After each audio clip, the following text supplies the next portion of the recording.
हे बघा मित्रांनो, कोंबडा आरवल्याचा आवाज येत असेल तुम्हाला. आणि हा आता तुम्हाला मी पावट्याचं शेत दाखवते. इथे भात शेती कापून झाली, आता यात पावटा लावलाय बघा.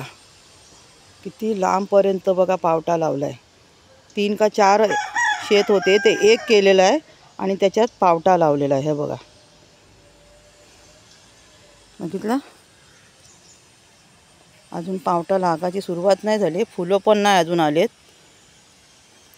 पण आता लागलं ना तर किती पावटा लागेल. हे मधी पायवाट आहे आणि ते खालच्या बाजूला पण लावलेलं आहे. हे बघा, शेजारीच घर पण आहे. इथे बाजूला कौलारू घर आहे.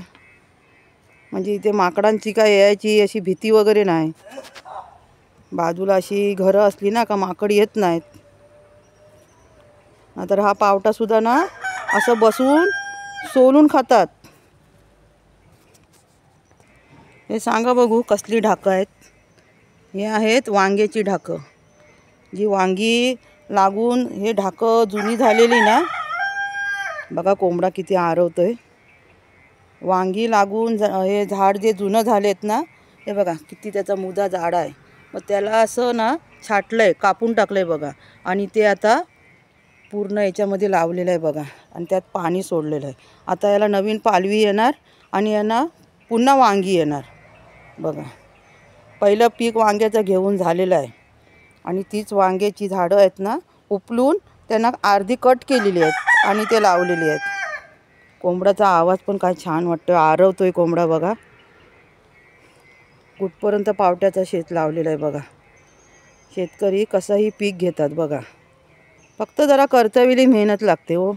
आणि याला काय जास्त घडी पाणी सोडायची पण गरज नाही.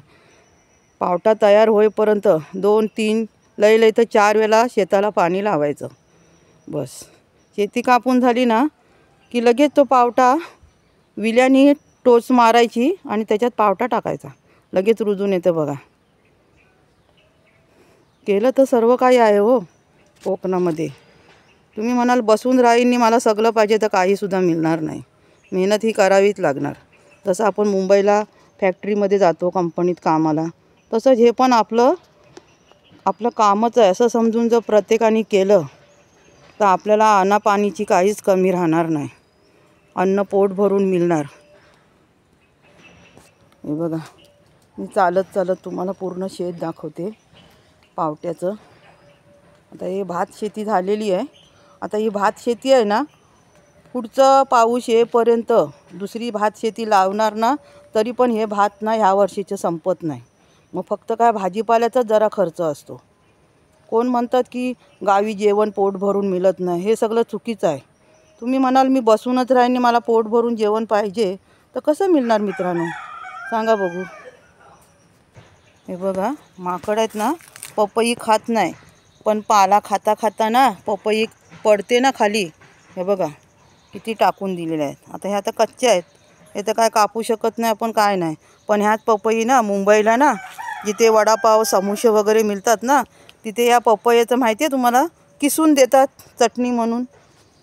खमण ढोकल्यावर असं देतात चटणी बघा, पपईची चटणी. म्हणजे चटणी नसते, असं किसलेलं असतं आणि त्याला हळदीमध्ये जिऱ्यामध्ये फोडणी देऊन असं ठेवलेलं असतं.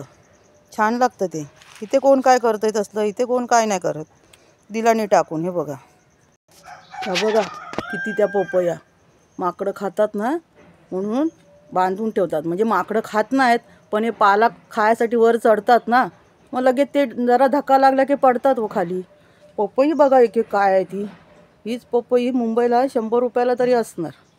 हे बघा, पण इथे कोण विकत नाही. हे माझ्या झाडावर लागलं तर तुम्हाला द्यायचं, तुमच्या झाडावर लागलं की मला द्यायचं, असंच सर्वजण करतात. असं कोण विकत नाही. केली तुमच्याकडे लागली तर 4 देणार, ह्याच्याकडे त्याच्याकडे सगळ्यांना वाटतात. मग त्यांच्याकडे लागली तर ती लोकंसुद्धा वाटतात. असं एकमेकांना वाटून मिळून खातात सर्व. विकायचं कोण नाही, ते कोण विकत घेणार. सगळ्यांच्या घरोघरी आहेत केळी पपया सर्व. इथे मोठी केलसुद्धा आहे, तीसुद्धा बांधून ठेवलेली आहे. केल बांधून ठेवणं बरोबर आहे. खारुताई माकड खातात. हे बघा काय ते दुसरं झाड आहे. इकडे पण किती लागलेत ते बघा. कोण नाही विचारत कोकणात. हे बघा फुलझाडं कशी आहेत. हे बघा छोटी ही जाई काय हिला म्हणतात शेवंती. ही सदाफुली आहे. हे बघा एक झोरा. सांगितलं ना तुम्हाला फुलांची कमीच नाही आहे गावामध्ये. हळदी कुंकू असू दे काय असू दे हे अशी फुलं नेतात हळदी कुंकूला वाटतात. हे बघा कोकणातलं घर मुंबईसारखं. कोण म्हणेल कोकण आहे असं करून. कोकणामध्ये पण सगळी सुधारणा झालेली आहे. बघा किती छान घर आहे बघा. मुंबईत बंगला असतो ना तसं.